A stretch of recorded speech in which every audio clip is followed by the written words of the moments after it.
बिस्मिल्लाहिर्रहमानिर्रहीम। अस्सलाम वालेकुम। यूएस इलेक्ट्रिक में खुशामदीद। दोस्तों, आप देख रहे हैं US electric YouTube channel.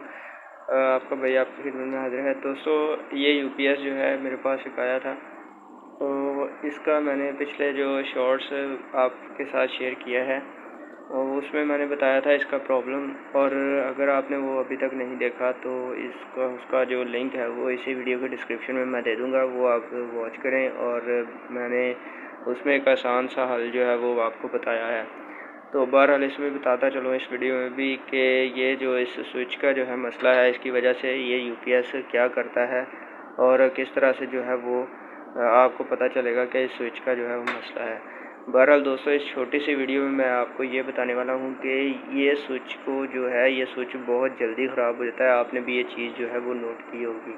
UPS के जो ये फ्रंट पे स्विच बटन लगा होता है ये बहुत जल्दी ख़राब हो जाता है। इसकी रीज़न जो है वो आपके साथ मैं शेयर करने वाला हूँ। तो चलिए दोस्तों, बढ़ते हैं वीडियो की जानिब। वीडियो शुरू करने से पहले आप दोस्तों से रिक्वेस्ट है कि जिन्होंने अभी तक चैनल को सब्सक्राइब नहीं किया वो चैनल को सब्सक्राइब कर लें और बेल आइकन को ऑल पर सेट कर लें, ताकि हम बार बार मिलते रहें और एक दूसरे को ग्रो करने में एक दूसरे का साथ दे सकें। तो चलिए दोस्तों, ये सिखाना हमारा काम है, सीखना आपका काम है। काम ज़्यादा से ज़्यादा सीखें। हमारी यही कोशिश है कि ज़्यादा से ज़्यादा आपको फ़ायदा पहुंचाया जा सके, ज़्यादा से ज़्यादा आपको काम सिखाया जा सके। दोस्तों, रिज़्क़ अल्लाह ताला की ज़ात ने देना है। तो दोस्तों, ये बटन ख़राब है या क्या है, जब यूपीएस जो है वो वापडा बंद होने के फ़ौरन बाद ही साथ ही बंद हो जाता है। ये बटन को ऑन ऑफ़ करने से भी कुछ नहीं होता। तो उसकी दो रीज़न जो होती हैं। एक रीज़न जो है वो ये है कि या तो ये मॉड्यूल के जो फ्यूज़ हैं ये पीछे लगे होते हैं, खैर इसके तो नहीं लगे, लेकिन यूपीएस के इस मॉड्यूल के पीछे ये 4 फ्यूज़ लगे होते हैं 40-40 एम्पेयर के, या वो ख़राब हो जाते हैं। जब वो ख़राब होते हैं दोस्तों, वो ख़राब हैं या फिर ये बटन का प्रॉब्लम आता है, तो इन दोनों में से क्या चीज़ क्या मसला है दोस्तों। अगर तो आपका यूपीएस चार्जिंग नहीं कर रहा तो इसका मतलब है कि मॉड्यूल के जो है वो फ्यूज़ ख़राब हैं, जिसकी वजह से जो वापडा की मेन सप्लाई जाती है, जाते ही साथ ही जो है वो यूपीएस ऑफ हो जाता है। तो अगर तो आपका यूपीएस चार्जिंग कर रहा है और वापडा की मेन सप्लाई ऑफ होने के साथ ही जो है वो यूपीएस ऑफ हो जाता है, तो इसका मतलब है कि आपके बटन का फॉल्ट है। बटन का फॉल्ट आप कैसे ट्रेस करेंगे, ये मैंने उस शॉर्ट में आपके साथ शेयर किया है, तो वो उसको लाजमी आप देखें। तो बहरहाल इस वीडियो में मैं इसकी रीज़न बताने वाला हूँ कि ये बटन जो है ये क्यों जल्दी ख़राब हो जाता है। दोस्तों, आपको अगर मैं दिखाऊँ तो ये शायद आपको दिख रहा होगा कि ये बटन जो है वो 250 वोल्ट और 125 वोल्ट एसी सप्लाई का बटन है ये। और ये हमेशा याद रखिएगा, यूपीएस के फ्रंट पे ये जो बटन लगाता है ये सारे ही ये एसी सप्लाई के होते हैं और ये 250 वोल्ट के ऑपरेटेड होते हैं। 250 वोल्ट और 125 वोल्ट पे ऑपरेटेड होते हैं। अब दोस्तों, ये जो है यहाँ पे आपको याद होगा कि यहाँ पे अगर नहीं तो जहन नशीन कर ले, यहाँ पे ये जो वोल्टेज है ये 5 वोल्ट है।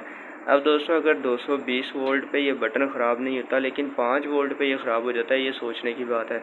अब इसकी रीज़न ये है कि जो हमेशा याद रखिएगा, ये बात जहन नशीन कर लें कि जो कार्बन आता है कॉन्टैक्ट्स में, जो कि इलेक्ट्रॉनिक्स के कॉन्टैक्ट होते हैं, उनमें जो कार्बन आता है वो कार्बन हमेशा डीसी में आएगा। एसी सप्लाई में कभी भी कार्बन नहीं आएगा, आता है लेकिन बहुत कम मिकदार में आता है।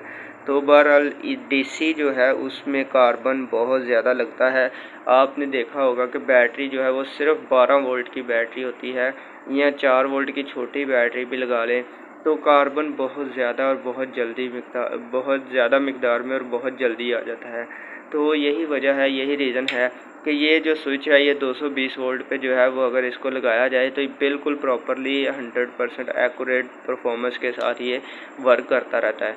लेकिन जैसे ही इसको इस यूपीएस के साथ लगाया जाता है तो ये महीने 2 महीने बहुत ज़्यादा भी करें 3 या 2.5 माह बाद ये जो बटन है ये ख़राब होता है और इस तरह का मसला पेश कर आता है। तो इस बटन के ख़राब होने की रीज़न यही है कि इसमें जो है वो कार्बन आ जाता है। कार्बन जो है वो डीसी में होता है, ज़्यादा आता है, ये मैंने आपको बताया है। इसी रीज़न के चलते जो है इसमें ये बटन के कॉन्टैक्ट्स आपस में मिलते नहीं है और बटन जो है वो हमें यूँ लगता है कि ख़राब है। तो इसको अगर आप खोल के तो इसको रेगमाल की मदद से साफ़ कर सकते हैं तो कर लें, अगर नहीं तो ये आप नया भी लगा सकते हैं। उम्मीद करता हूँ कि ये वीडियो आपको अच्छी लगी होगी। अगर अच्छी लगी है तो इसको लाइक कर दें और चैनल को सब्सक्राइब कर दें। मिलते हैं इंशाल्लाह नेक्स्ट वीडियो में, तब तक के लिए भाई को दुआ में याद रखिएगा। इजाज़त दीजिए, अल्लाह हाफिज़।